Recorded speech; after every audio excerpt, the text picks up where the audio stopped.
کاجل سے میرا ملنا منظور نہیں ہے۔ جب میں ہر رکاوٹ پار کر کے اس سے ملنے کے لیے آزاد تھا تو غیر متوقع طور پر یہ طوفان آن کھڑا ہوا تھا۔ طیارہ بالکل تاریکی میں تھا، چاروں طرف دبیز بادل تھے۔ میں نے آگے جھک کر بلندی بتانے والے آلے کی طرف دیکھا۔ طیارہ 7,000 فٹ کی بلندی پر آ گیا اور مزید نیچے جا رہا تھا۔ اس خطے میں اونچے پہاڑ نہیں تھے، سمندر تھا یا سمندر سے چند سو فٹ اوپر تک کے جزائر تھے۔ شاید ہی کوئی جگہ تھی جو 1,000 فٹ تک بلند ہو، اس لیے مائیکل بھی بے دھڑک طیارہ نیچے لے جا رہا تھا۔ 6,000 feet, 5,000 feet, 4,000 feet, 3,500 feet. 3,000 feet کی بلندی تھی، مگر ابھی تک بادل نہیں چھٹے تھے اور نہ ہی زمین نظر آئی تھی۔ اس طرح تم زمین پر گر جائیں گے، جولین چلائی۔ تم فکر نہ کرو، مائیکل نے طیارے کے کنٹرول سے زور آزمائی کرتے ہوئے کہا۔ اب بلندی صرف 2,000 فٹ رہ گئی تھی۔ اچانک طیارہ بادلوں سے نکل آیا اور نیچے زمین بلکہ سمندر نظر آنے لگا۔ بادل سرمئی مگر موسم کے اوپر کے طوفان کے مقابلے میں بہتر ہی تھا۔ مائیکل طیارے کو سطح سمندر سے 500 فٹ کی بلندی پر لے آیا۔ ہم نے سکون کا سانس لیا۔ آدھے گھنٹے بعد آسمان نیلا ہو گیا اور مائیکل نے طیارہ ایک بار پھر بلند کر لیا۔ تقریباً 2.5 گھنٹے بعد ہم جکارتا میں تھے۔ مائیکل نے طیارہ ایک نجی ایئر فیلڈ میں اتارا اور مجھ سے بقیہ معاوضہ لے کر سیدھا نزدیکی بار کا رخ کیا۔ جولین بھی میرا شکریہ ادا کر کے رخصت ہو گئی تھی۔ میں نے ایئر فیلڈ سے باہر آ کر ایک ٹیکسی روکی اور ڈرائیور سے برطانوی سفارت خانے جانے کو کہا۔ رات 8 بجے میں برطانوی سفارت خانے کے اندر تھا۔ اس وقت بھی وہاں خاصی چہل پہل تھی۔ میرے رنگ و روپ کی وجہ سے کسی نے مجھے نہیں روکا۔ محافظوں نے آسانی سے اندر جانے دیا۔ میں نے استقبالیہ سے کارنر ڈیشلیکر کے بارے میں پوچھا۔ لڑکی نے کہا، وہ اس وقت ڈنر کے لیے گئے ہیں، ان سے ملاقات کے لیے انتظار کرنا پڑے گا سر۔ میں انتظار کر لوں گا، مگر میرا ان سے ملنا ضروری ہے۔ کانریڈ 1 گھنٹے کے بعد آیا۔ استقبالیہ والی لڑکی نے روک کر اسے میرے بارے میں بتایا تو وہ سیدھا میرے پاس آیا۔ مسٹر یوسف علی، تمہیں مجھ سے کیا کام ہے؟ اس نے مجھ سے ہاتھ ملایا۔ کانریڈ، میں تمہاری کزن الیکٹرک کی طرف سے آیا ہوں، مجھے اپنا پاسپورٹ چاہیے۔ اوہ، تو وہ تم ہو؟ ذکر کیا تو اس نے مجھ سے تمہارا، وہ کل ہی گیا یہاں سے؟ اس نے دوبارہ گرم جوشی سے ہاتھ ملایا۔ آؤ میرے ساتھ۔ وہ مجھے سفارت خانے کی عمارت کی دوسری منزل پر لے گیا جہاں اس کا آفس تھا۔ اس نے مجھ سے کھانے کا پوچھا۔ میں نے اس بات میں جواب دیا تو اس نے ایگ سینڈوچ اور کافی کا کہا۔ ہاں بتاؤ، میں تمہاری کیا مدد کر سکتا ہوں؟ میں اپنا پاسپورٹ کھو چکا ہوں اور مجھے لندن جانا ہے۔ اس نے مجھ سے ضمنی سوالات کیے اور اس کے بعد اپنے لیپ ٹاپ کمپیوٹر پر کچھ کام کیا۔ میں نے دفتر والوں کو درخواست بھیج دی ہے، وہ تمہارے پاسپورٹ کے قواعد بھیج دیں گے۔ کل تک تمہارا پاسپورٹ تمہیں مل جائے گا۔ شکریہ، لیکن میں کل تک کہاں رہوں گا؟ کسی بھی ہوٹل میں کاغذات کے بغیر کمرہ نہیں ملے گا۔ یہ کوئی مسئلہ نہیں ہے، اگر تم پسند کرو تو میں تمہارے لیے سفارت خانے میں انتظام کر دیتا ہوں۔ یہ تو اور بھی اچھا ہوگا۔ ایک لڑکا جو انڈونیشینی تھا ٹرے میں سینڈوچز اور کافی لے کر آیا تھا۔ میں نے وہ کھایا۔ اس دوران میں کانریڈ اپنا کام کرتا رہا۔ اس نے مجھ سے کوئی غیر ضروری سوال نہیں کیا۔ اس کا مطلب تھا کہ الیکٹرک نے اس بارے میں کوئی خاص ہدایت کی تھی۔ کافی کے بعد اس نے مجھے اپنے ساتھ لیا اور سفارت خانے کے احاطے میں بنی عمارت تک لایا۔ یہ مہمان خانہ تھا۔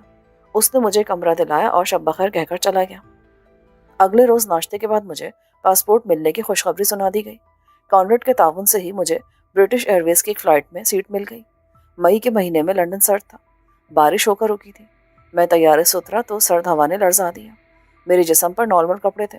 مجھ سے برٹش پاسپورٹ کے بارے میں پوچھ گچھ کی گئی کہ میں نے اسے کیوں کر کھویا، لہٰذا مجھے ایک جھوٹی کہانی سنانی پڑی تھی۔ میں نے بتایا کہ میرے پاس پاکستانی پاسپورٹ بھی ہے۔ امیگریشن افسران میرے بیان سے مطمئن نہیں تھے۔ کافی جرح کے بعد وارننگ کے ساتھ مجھے جانے کی اجازت ملی کہ اگر میرے پاسپورٹ سے متعلق کوئی بے قاعدہ اطلاع آئی تو میں مشکل میں پڑ جاؤں گا۔ شاید انہیں شبہ تھا کہ میں نے پاسپورٹ کھویا نہیں تھا بلکہ اسے فروخت کر دیا تھا، کیونکہ اکثر برطانوی بلکہ تمام ترقی یافتہ ممالک کے سیاح جب بیرون ملک قلت زر کا شکار ہوتے ہیں تو اپنا پاسپورٹ بھیج کر رقم حاصل کر لیتے ہیں۔ سفارت خانے یا کاؤنسلر سے انہیں دوسرا پاسپورٹ بھی مل جاتا ہے۔ ایک فون بوتھ سے میں نے شاہد کریم کا نمبر ملایا مگر وہ گھر پر نہیں تھا، شاید دفتر گیا ہوا تھا۔ پھر میں نے اپنے وکیل ایزیک شمون کا نمبر ملایا۔ وہ یہودی تھا لیکن کام کے معاملے میں مکمل پروفیشنل تھا۔ اس نے مجھے کبھی شکایت کا موقع نہیں دیا تھا۔ ایزیک سے میری بات ہو گئی۔ میری آواز سن کر اس نے پرجوش لہجے میں کہا، یوسف، کہاں تھے تم اتنے عرصے سے؟ یہاں تمہارے بارے میں عجیب عجیب اطلاعات آ رہی تھی۔ جمشید علی کے بیٹے اس دعوے کے ساتھ آئے تھے کہ تم اس دنیا میں نہیں رہے۔ بعض اوقات مجھے خود بھی یہی شبہ ہوتا ہے، لیکن فی الحال زندہ ہوں۔ شمون، یہ بتاؤ، کسی لڑکی نے میرے حوالے سے تم سے رابطہ کیا تھا؟ میں نے دھڑکتے دل کے ساتھ پوچھا۔ رابطے تو بہت سارے لوگوں نے کیے، لیکن وہ سب مرد ہی تھے، لڑکی کوئی نہیں تھی۔ لڑکی نہیں تھی؟ یہ کیسے ہو سکتا ہے؟ کیا کاجل؟ تم جمشید علی کی لڑکی کی بات کرو؟ آئزک نے میری بات کاٹی۔ میں نے سنا کہ وہ لندن آئی ہے، مجھ سے جنید علی خان نے سلسلے میں رابطہ کیا تھا، اس نے بھی یہی سوال کیا تھا۔ شکریہ تمہارا، یہ کہہ کر میں نے فون رکھ دیا۔ کاجل آئزک تک نہیں آئی تھی تو پھر کہاں گئی تھی؟ جنید علی کی انکوائری سے پتہ چلا تھا کہ وہ پاکستان سے نکل گئی تھی۔ کہیں ایسا تو نہیں ہو کہ وہ پاکستان چلی گئی ہو؟ جب میں اسے حسب وعدہ نہیں ملا تو وہ مایوس ہو گئی ہو؟ میں نے کئی مہینے پہلے اس سے بات کی تھی، اتنا عرصہ کسی کو مایوس کرنے کے لیے کافی ہوتا ہے۔ میں نے جمشید پیلس کا نمبر ڈائل کیا، فون زہرا بیگم نے اٹھایا۔ زہرا بیگم، میں یوسف بات کر رہا ہوں۔ یوسف؟ اب کس لیے فون کیا ہے؟ ہمارا سب کچھ تو تم چھین چکے ہو۔ میرا سب کچھ کاجل ہے اور وہ آپ کے پاس ہے۔ کاجل یہاں نہیں ہے، کمینے آدمی، 2 مہینے پہلے گھر سے چلی گئی تھی وہ تمہارے پیچھے، اور اب تم کہتے ہو کہ تمہارے پاس نہیں ہے میری بچی۔ جواب دو مجھے، ورنہ میں تمہارا خون پی جاؤں گی۔ کہاں گئی کاجل؟ اس کے لیے آپ کو کسی بہانے کی ضرورت نہیں ہے۔ بہرحال کاجل آپ لوگوں کی وجہ سے چھپ کر نکلی ہے، اور اب اس پر جو بھی گزرے اس میں آپ ہی کا قصور ہے۔ یوسف، خدا کے لیے میری بچی کو تلاش کر کے لا، میں اس کی ہر خواہش پوری کروں گی۔ زہرا بیگم نے پھوٹ پھوٹ کر رونا شروع کر دیا۔ میں اسے تلاش کروں گا زندگی کے آخری سانسوں تک، اور وہ مل گئی تو آپ کو اطلاع ضرور دوں گا۔ یوسف، تمہارا احسان ہوگا مجھ پر۔ چند لمحے پہلے گالیاں دینے والی زہرا بیگم اب التجا کر رہی تھی۔ باہر آ کر میں نے ایک ٹیکسی لی اور اسے آئزک کے دفتر کا پتہ بتایا۔ وہ خود بھی بے چینی سے میرا انتظار کر رہا تھا۔ وہ مجھے اپنے خاص کمرے میں لے گیا۔ آئزک تقریباً 50 برس کا، کسی قدر بھاری جسامت کا شخص تھا۔ یوسف، کیا ہے سب؟ پرسٹار لوگ کئی بار مجھ سے تمہارے بارے میں پوچھ چکے ہیں، تمہارے حوالے سے مجھے دھمکیاں ملتی رہی ہیں۔ میں اس معاملے کو ختم کرنے آیا ہوں۔ یہ بتاؤ مجھے فوری طور پر کتنی رقم مل سکتی ہے؟ جتنی تم چاہو، تمہارے کرنٹ اکاؤنٹ میں اس وقت 2 ملین پاؤنڈ سے زیادہ کی رقم ہے۔ تم میرا فلیٹ بیچنے کا انتظام کرو۔ یہ بات یقینی ہے کہ کاجل نے تم سے رابطہ نہیں کیا، جبکہ میں نے اسے لندن آنے کی صورت میں تم سے رابطہ کرنے کو کہا تھا۔ میں یقین سے کہہ سکتا ہوں کہ کاجل نے مجھ سے یا مجھ سے متعلق کسی فرد سے رابطہ نہیں کیا ہے۔ میں شام 4 بجے تک آئزک کے دفتر میں رہا اور بعض ضروری امور نمٹاتا رہا۔ میں نے آئزک سے کہا کہ وہ میری لندن آمد راز میں رکھے اور فی الحال میرے بارے میں لا علمی کا اظہار کرے۔ تم فکر مت کرو، اور اگر تمہیں کسی سے خطرہ ہے تو میں تمہارے لیے گارڈز کا بندوبست کر دیتا ہوں۔ نہیں، ضرورت نہیں ہے اس کی۔ آئزک کے دفتر سے نکل کر میں نے کیفے سے چائے اور اسنیکس لیے اور پھر ایک شاپنگ سینٹر سے کپڑے اور دوسرا ضروری سامان لیا۔ ٹرائی روم میں اپنا لباس بدل کر شاہد کریم کے گھر کا رخ کیا۔ وہ مغربی لندن میں ایک عمارت کے دوسرے فلور پر رہتا تھا۔ شاہد کریم زمانہ طالب علمی سے میرا دوست بن گیا تھا۔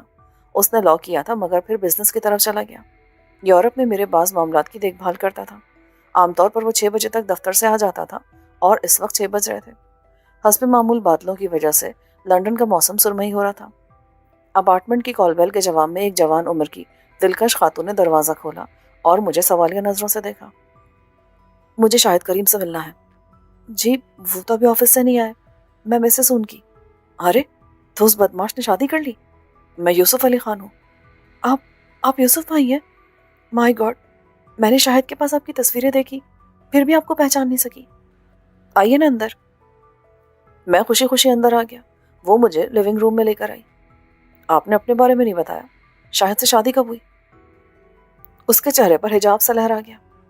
ابھی 1 سال پہلے میں پاکستان سے آئی ہوں، شاہد کی کزن بھی ہوں، شاہینہ نام ہے میرا۔ اس کا بھاری ہوتا جسم بتا رہا تھا کہ وہ ماں بننے کے عمل میں ہے۔ آپ کو دیکھ کر لگتا ہے کہ وہ شاید جلدی آ جائے گا۔ یہ تو مجھے نہیں معلوم، کال کر کے معلوم کرتی ہوں۔ آپ کیا لیں گے، چائے یا کافی؟ کچھ نہیں، میں بھی کیفے سے آ رہا ہوں۔ اوکے، میں کھانا بنا رہی ہوں، بریانی، قورمہ، شامی کباب۔ اس کے علاوہ اگر آپ کو کوئی پسند ہو تو۔ یہ سب مل جائے تو پھر اور کیا چاہیے؟ بس تو پھر آپ ایزی ہو جائیں۔ ٹی وی دیکھنا ہو تو یہ رہا ریموٹ، رسالے بھی رکھے ہیں۔ ویسے آپ کے لیے ایک سرپرائز بھی ہے۔ کیسا سرپرائز؟ میرا دل دھڑک اٹھا۔ اگر پہلے سے بتا دیا جائے تو سرپرائز کیسا؟ وہ چلی گئی اور میں صوفے پر بیٹھ گیا۔ میرا ٹی وی یا رسالہ دیکھنے کو بالکل دل نہیں چاہ رہا تھا۔ میری سوچوں کا محور کاجل تھی۔ لندن آنے کے بعد اس نے آئزک یا شاہد کریم سے رابطہ نہیں کیا تھا، لیکن وہ اسی شہر میں تھی۔ اس کے بھی کئی جاننے والے ہو سکتے تھے۔ اس کے علاوہ وہ اس قابل بھی تھی کہ وہ آزادانہ رہ سکتی۔ اس کے پاس وسائل بھی تھے۔ کچن کی طرف سے قورمہ بھونے جانے کی اشتہا انگیز خوشبو آنے لگی۔ تقریباً آدھے گھنٹے بعد کال بیل بجی۔ شاہینہ ہاتھ صاف کرتی باہر کی طرف گئی۔ میرا خیال تھا کہ شاہد آ گیا تھا۔ میں اپنی جگہ سے اٹھا تو شاہینہ کسی کے ساتھ اندر آئی۔ میری ساری جان کھنچ کر آنکھوں میں آ گئی تھی۔ کاجل، یوسف، وہ بولی اور یوں میری طرف آئی جیسے لوہا مقناطیس کی طرف کھنچتا ہے۔ مجھے نہیں پتا چلا کہ کب وہ میرے وجود میں آ کر ضم ہو گئی تھی۔ اس کی نرمی گرمی مجھ میں سما گئی تھی۔ میں بھی رو رہا تھا اور ہم لمس کی زبان میں بات کر رہے تھے۔ شاہینہ پہلے کمرے سے جا چکی تھی۔ میری جان، کہاں تھی تم؟ یہ سوال تو مجھے کرنا چاہیے تھا۔ میں تو خود بھی نہیں جانتا کہ میں کہاں تھا۔ میں پل پل جیتی اور مرتی رہی، تمہیں میرا ذرا بھی خیال نہیں آیا؟ ایسا مت کہو، تمہارا خیال ہے جو مجھے نہ جانے کتنی آزمائشوں سے نکال کر لایا ہے۔ میری جگہ کوئی اور ہوتا جسے کاجل کی محبت میں اثر نہ ہوتی نا، تو وہ کب کا مر چکا ہوتا۔ خدا نہ کرے۔ تمام تر مایوسی کے باوجود مجھے یقین تھا کہ تم آؤ گے، ورنہ شاید میں بھی اب تک زندہ نہ ہوتی۔ اچانک کاجل کو احساس ہو کہ وہ کس طرح شاہینہ کی موجودگی میں ہی مجھ سے لپٹ گئی تھی۔ اس نے الگ ہونے کی کوشش کی۔ میں نے بازو نہیں چھوڑے۔ پلیز چھوڑو مجھے۔ اب تو شاہینہ بھی نہیں ہے۔ نہیں ہے تو کیا ہوا، آ تو سکتی ہے نا۔ وہ زور لگا کر دور ہو گئی۔ کاجل، اب میں تم سے دور نہیں رہ سکتا، بس ہم جلدی شادی کر لیں گے۔ منہ دھو کر رکھو، اتنی ایمرجنسی بھی نہیں ہے۔ ایمرجنسی ہے، ہمیں فوری طور پر لندن سے نکل کر کہیں اور جانا ہے جہاں تمہارے گھر والے اور میرے دشمن ہمیں تلاش نہ کر سکیں۔ تمہارے دشمن؟ کون ہے وہ؟ بہت طاقتور لوگ ہیں، مجھے کہیں چین سے زندگی گزارنے نہیں دیں گے، اس لیے میں چاہتا ہوں کہ ہم دنیا کے کسی ایسے خطے میں چلے جائیں جہاں ان لوگوں کی رسائی نہ ہو۔ تم مجھے بے شک کسی ویرانے میں بھی رکھو تو میں ہنسی خوشی رہ لوں گی۔ اس وقت مجھے خیال آیا کہ جس طرح جان گرے نے جزیرہ خرید لیا تھا، اسی طرح میں بھی دور دراز کوئی جزیرہ یا زمین خرید کر وہاں آباد ہو سکتا تھا۔ اسی اثنا میں شاہینہ آواز دے کر اندر آئی تو ہم دونوں ہی جھپ گئے۔ وہ چائے لائی تھی۔ اس نے ہم دونوں کو دیکھا تو کاجل باہر بھاگ گئی۔ شاہینہ ہنسنے لگی۔ میں نے شاہد کو فون کر دیا، آپ کا سنتے ہی دفتر سے نکل گئے تھے، بس آتے ہی ہوں گے۔ 15 منٹ بعد شاہد کریم آ گیا اور آتے ہی مجھ سے چمٹ گیا۔ خبیث آدمی، کوئی اس طرح بھی غائب ہوتا ہے؟ ہم تو تجھ پر صبر کر چکے تھے۔ ارے اللہ نہ کرے، کیسی باتیں کرتے ہیں؟ شاہینہ نے میاں کو ٹوکا۔ چل بھائی، میں تو لگ گیا ٹھکانے سے، اب تیری باری ہے۔ پیارے، شادی کے اگلے روز سے بیوی چاش نہ سنبھال لینا تو میرا نام بدل دینا۔ شاہد بھائی، کاجل چلائی، بولنے دو انہیں، اپنی منمانی بھی کرتے اور باتیں بھی ہمیں ہی سناتے ہیں۔ شاہینہ جل کر بولی۔ ایک پرتکلف ڈنر کے بعد ہم لوگ نشست گاہ میں آن بیٹھے۔ کاجل اور شاہینہ برتن دھونے اور چائے بنانے کچن چلی گئی۔ میں نے شاہد کو مبارکباد دی۔ امکان ہے کہ تو والد بزرگوار بننے والا ہے۔ تجھے کیسے پتا چلا؟ شاہینہ نے بتایا۔ پاگل نہ بن، عورتیں ایسی باتیں کہاں بتاتی ہیں، وہ تو تاڑنے والے قیامت کی نظر رکھتے ہیں۔ اے بھائی، میری بیوی کو تو بخش دے۔ بخش دیا، اب غور سے میری بات سن۔ میں نے کہا اور شاہد کو تفصیل سے خود پر گزرنے والے حالات کے بارے میں بتایا۔ یار مجھے خطرہ ہے کہ وہ لوگ اب بھی میرا پیچھا کریں گے اور مجھے چین سے نہیں رہنے دیں گے۔ برطانیہ میں رہنا ممکن نظر نہیں آ رہا۔ یہ تو واقعی مشکل ہے۔ جنوبی افریقہ سے برطانیہ کا تحویل مجرمین کا معاہدہ ہے۔ اگر جنوبی افریقہ نے تمہارے بارے میں انکوائری مانگی تو تم مشکل میں پڑ جاؤ گے۔ اسی وجہ سے میں ایسا وقت آنے سے پہلے یہاں سے نکل جانا چاہتا ہوں۔ میں نے اسے بتایا کہ میں کسی دور دراز خطے میں جا کر آباد ہونا چاہتا ہوں۔ میں اس کا مشورہ نہیں دوں گا، اس کے بجائے تم مشرق بیت کے کسی ملک میں چلے جاؤ۔ چین کے بارے میں کیا خیال ہے؟ تمہارے پاس سرمایہ ہے، وہاں تمہیں خوش آمدید کہا جائے گا۔ چین مغربی طاقت کے دباؤ سے بھی آزاد ہے۔ اچھا خیال ہے تمہارا؟ بس تو پھر چین چلے جاؤ، یہاں سے رقم کی منتقلی کا کام مجھ پر چھوڑ دو۔ چین میں کو صنعت قائم کر لو اور کاجل کے ساتھ مزے سے وہاں رہو۔ پاکستانی ہونے کی وجہ سے تمہیں دوسروں سے زیادہ سہولتیں ملیں گی وہاں، اور سب سے بڑھ کر تم ان بدماشوں سے محفوظ رہو گے۔ رات گئے تک میں اور شاہد پلان بناتے رہے کہ کس طرح مجھے چین جا کر ایڈجسٹ ہونا ہے۔ اپارٹمنٹ میں 2 بیڈ رومز تھے، دوسرا کاجل کے پاس تھا، اس لیے مجھے نشست گاہ میں سونا پڑا۔ اگلے روز میں شاہد کے ساتھ نکل گیا تھا۔ سب سے پہلے میں نے چین کے سفارت خانے سے ویزے کے لیے بات کی۔ وہاں میرا پاکستانی پس منظر کام آیا اور مجھے اور کاجل کو فوری طور پر ویزا مل گیا۔ اس کی مدت 6 ماہ تھی۔ ویزا دینے والے افسر نے یقین دلایا تھا کہ میں چین میں رہتے ہوئے بآسانی ویزے میں توسیع کروا سکتا تھا۔ شام کو رقم کی فراہمی کے بعد چین جانے کے لیے طیارے میں سیٹیں بک کروا لیں۔ 2 روز بعد کی سیٹیں ملی تھیں۔ شاہد اپنا سارا کام چھوڑ کر میرے ساتھ لگا رہا۔ واپسی پر اس نے مجھ سے کہا، یار جانے سے پہلے ایک کام کر، کاجل سے نکاح پڑھوا لے۔ تم نے تو میرے منہ کی بات چھین لی، بس آج فیصلہ ہوگا۔ ایسے نہیں، پہلے مجھے کاجل سے بات کرنے دے، پھر فیصلہ کرتے رہنا۔ چل ایسا ہی صحیح، لیکن مجھے یقین ہے کہ وہ مان جائے گی۔ اس صورت میں کل میں نکاح کا بندوبست کرتا ہوں، یہاں روانگی سے پہلے تم دونوں میاں بیوی بن جاؤ۔ ایک رنگین اور سنہرا خواب میری آنکھوں میں اتر آیا تھا۔ جوانی کے اولین احساس کے ساتھ کاجل کو اپنانے کی برسوں پرانی آرزو اب تکمیل کے قریب تھی۔ گزشتہ 1 سال میں جیسا وقت گزرا تھا، اس کے بعد یہ سب کچھ خواب سا لگ رہا تھا۔ شاہد نے جھٹکے سے گاڑی روکی تو میں چونک کر خوابوں کی دنیا سے نکل آیا۔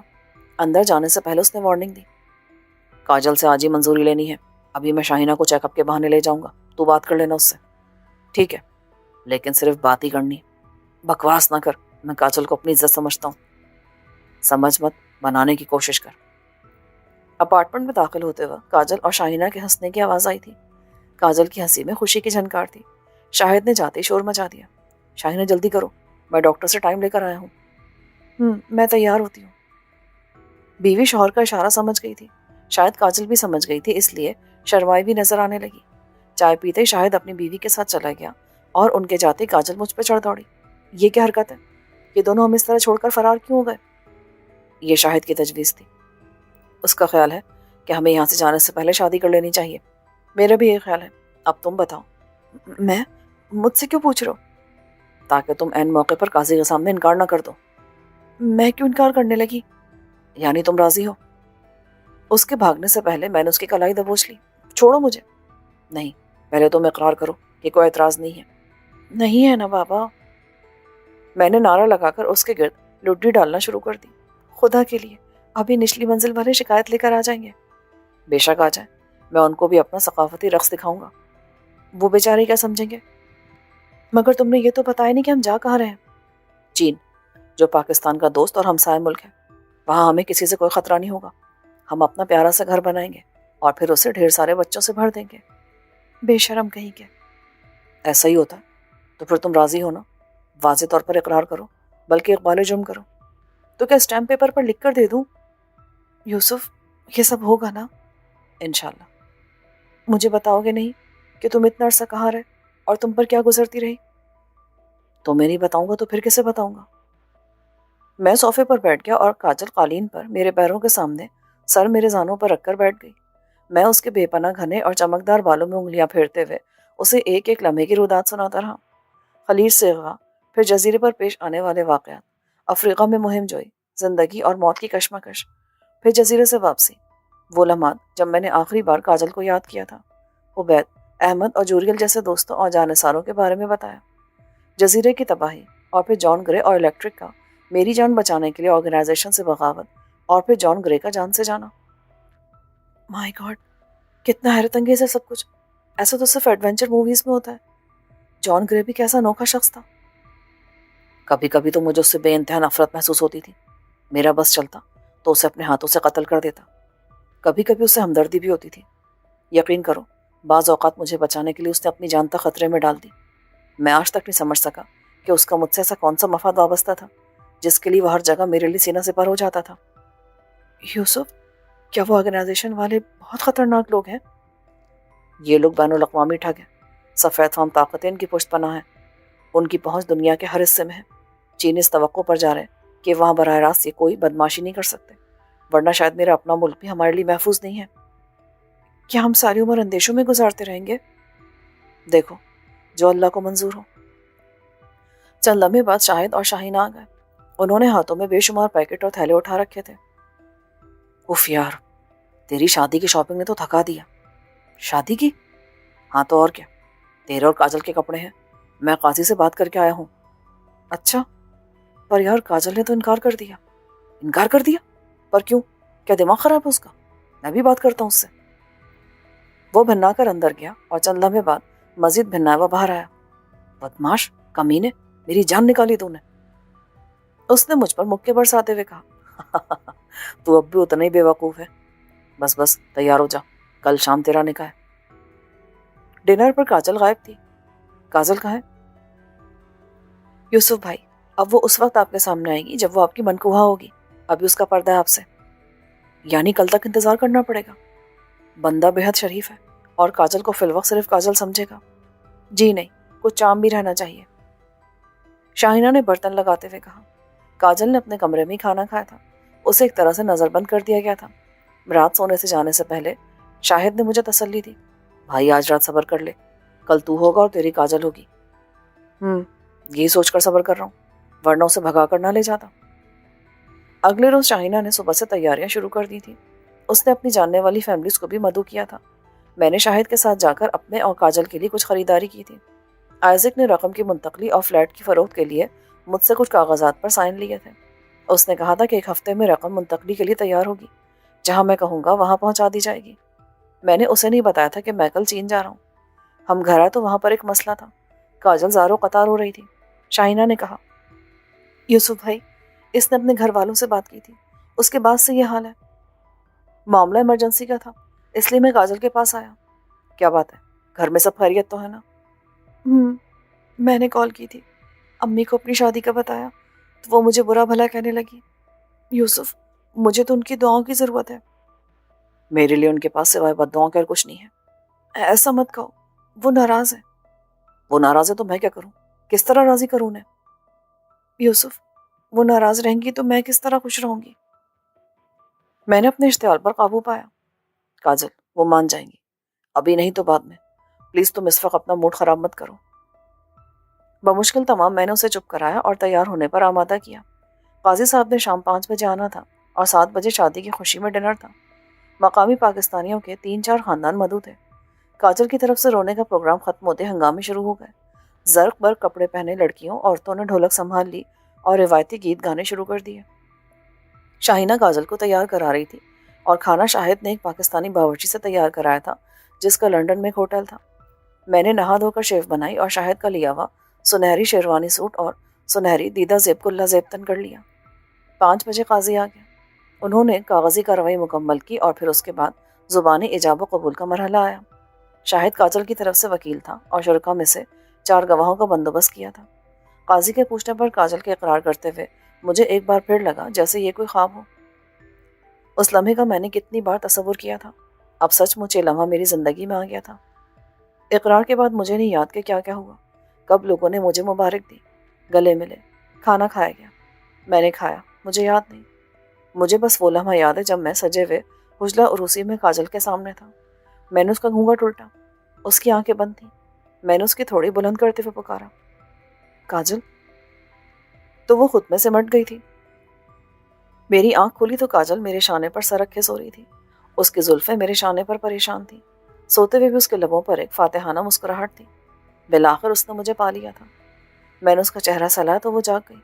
پرخمار پلکیں اٹھا کر مجھے دیکھا اور اپنی جانب دیکھتے پا کر شرما کر دوبارہ آنکھیں موند لی۔ کاجل، کیا سب کچھ سچ ہے؟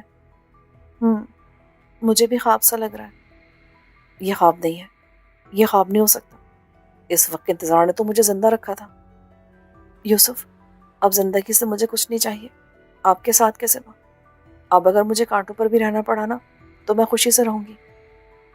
ہمیں اچھی توقع رکھنی چاہیے۔ کچھ دیر بعد دروازے پر دستک ہوئی۔ ناشتہ تیار ہو رہا ہے، شاہینہ نے آواز دی۔ میں نے گھڑی کی طرف دیکھا۔ صبح کے 11 بج رہے تھے۔ شام کے وقت ہماری فلائٹ تھی۔ ابھی کاجل کے پاسپورٹ پر ویزا لگنا تھا۔ شاہد نے کہا تھا کہ ہم سفارت خانے سے کوشش کریں گے۔ بصورت دیگر چین میں برطانوی باشندوں کو ایئرپورٹ پر بھی ویزا ملتا ہے اور یہ سہولت پاکستانی شہریوں کو بھی حاصل تھی۔ تم لوگ وہاں ایئرپورٹ سے بھی ویزا لگوا سکتے ہو، اور اگر انہوں نے ویزا دینے سے انکار کر دیا تو تب بھی آپشن ہے، تم لوگ ایشیا کے کسی دوسرے ملک جا سکتے ہو، وہاں سے چین کا ویزا لگوا کر چین جا سکتے ہو۔ نہا دھو کر باہر آیا تو ناشتہ تیار تھا۔ ناشتے کے بعد شاہد کاجل کو سفارت خانے لے گیا اور میں سامان کی پیکنگ کرنے لگا۔ میرا ذاتی سامان بھی خاصا ہو گیا تھا، جبکہ کاجل کا سامان بھی کافی تھا۔ شادی کے موقع پر ہمیں تحفے بھی ملے تھے۔ کاجل کو 2 جڑاؤ سیٹ ملے تھے اور مجھے زیادہ تر سوٹ۔ باقی تحائف میں نے شاہینہ کو دے دیے تھے۔ انہیں کہا لیے پھریں گے، ہماری نشانی سمجھ کر اپنے پاس رکھ لو۔ ایسی باتیں نہ کریں، آپ واپس آئیں گے نا تو انشاءاللہ ہمارے ساتھ رہیں گے۔ میں خود بھی مجبوری کے عالم میں جا رہا ہوں، ہم سے رابطہ رکھیے گا، ہم بھی رابطہ رکھیں گے۔ شاہینہ نے آنسو صاف کیے۔ پیکنگ کر کے میں لیٹ گیا اور پھر سو گیا۔ جب کاجل آئی تو اس کا کھلا چہرہ کامیابی کی نوید سنا رہا تھا۔ اس نے اپنا پاسپورٹ لہرایا، میرا ویزا لگ گیا، بس تو پھر تیار ہو جاؤ۔ فلائٹ شام 7 بجے تھی لیکن ہم 4:30 بجے تک بالکل تیار تھے۔ ہمیں فلائٹ سے 1 گھنٹہ پہلے ڈپارچر لاؤنج میں پہنچنا تھا۔ خلاف توقع کوئی مشکل پیش نہیں آئی تھی اور ہم بآسانی لندن سے جا رہے تھے۔ جب آئزک نے مجھے مشتبہ افراد کے بارے میں بتایا تھا تب سے مجھے دھڑکا لگا تھا کہ کوئی نئی مصیبت نازل نہ ہو جائے جو مجھے ایک بار پھر کاجل سے دور کر دے، لیکن کچھ نہیں ہوا اور ہم ایئرپورٹ جانے کے لیے بالکل تیار تھے۔ شاہینہ اور شاہد ہمیں چھوڑنے جا رہے تھے۔ سامان لے کر شاہد نیچے وین میں رکھنے لگا اور ہم نکلنے ہی والے تھے کہ فون کی گھنٹی بجی۔ شاہینہ نے کال ریسیو کی۔ ہیلو، اس نے کہا اور پھر خاموش ہو کر دوسری طرف سے ہونے والی بات سنتی رہی۔ پھر میری طرف دیکھا۔ یوسف بھائی، کوئی آپ سے بات کرنا چاہ رہا ہے۔ مجھ سے؟ کون ہے؟ میں فکر مند ہو گیا۔ پتہ نہیں۔ اس نے ریسیور میری طرف بڑھایا۔ ہلو، کون ہے؟ تمہارا خیر خواہ جس سے تم کبھی بھی چھپ نہیں سکتے، یوسف علی خان۔ کون ہو تم؟ یوسف، اتنی جلدی بھول گا مجھے؟ ابھی چند دن پہلے مجھے شارکوں والے خلیج میں چھوڑ کر بھاگ گئے تھے۔ بکواس کرتے ہو تم۔ میں نے جان گرے کی آواز پہچان لی تھی۔ بکواس ہی صحیح، اب تم جاؤ دوست، فلائٹ میں دیر ہو جائے گی۔ مختصر ہنسی کے ساتھ فون بند ہو گیا۔ یوسف کون تھا؟ کاجل میرے پاس چلی آئی۔ کوئی نہیں، رانگ نمبر تھا، آؤ چلیں، دیر ہو رہی ہے۔ میں نے اس کا بازو تھامتے ہوئے کہا اور فلیٹ سے نکل گیا، نئی منزلوں کی طرف۔ اس کے ساتھ ہی اس ناول کا اختتام ہوتا ہے۔